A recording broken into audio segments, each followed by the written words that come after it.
This is Democracy Now!, democracynow.org, The War and Peace Report. I'm Amy Goodman with Sharif Abdel-Quddus, our guest for the hour, Dr. Atul Gawande, surgeon at Brigham and Women's Hospital and Boston staff writer at the New Yorker magazine.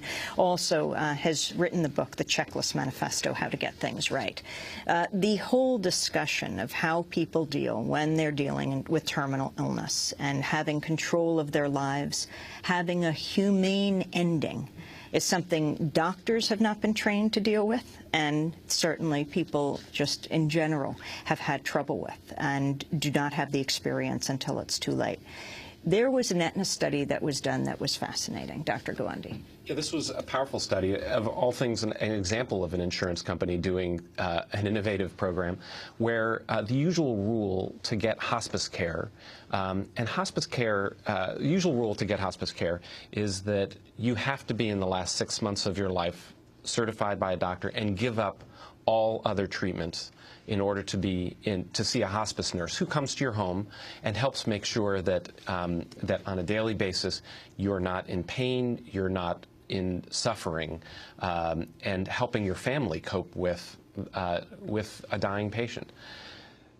Aetna did an experiment where they said, you know what, you don't have to give up the chemotherapy, you don't have to give up the radiation, and we'll still have the hospice nurse visit. And what they found is that those patients who had care at home to help them in their last months ended up being less likely to end up in the hospital. They chose less treatment for through chemotherapy and radiation, and they didn't live shorter.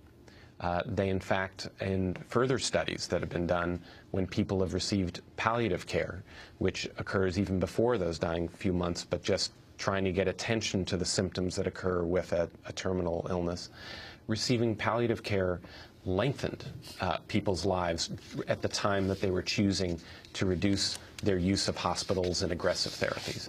And so these kinds of programs are very powerful and have become unequivocal examples of needing to move forward in changing the way we deliver care for these kinds of patients. Now, this is amazing that patients at the end of life in terminal cancer, actually when they went through hospice or they decided not to prolong their lives through artificial means, lived longer than they would have if they had gone through the treatments. A Medicare study of the hospice benefit found that the patients who took the hospice option, and these were people who were forced to give up the aggressive treatments and so on, that those hospice patients lived longer, and the examples were in colon cancer, breast cancer.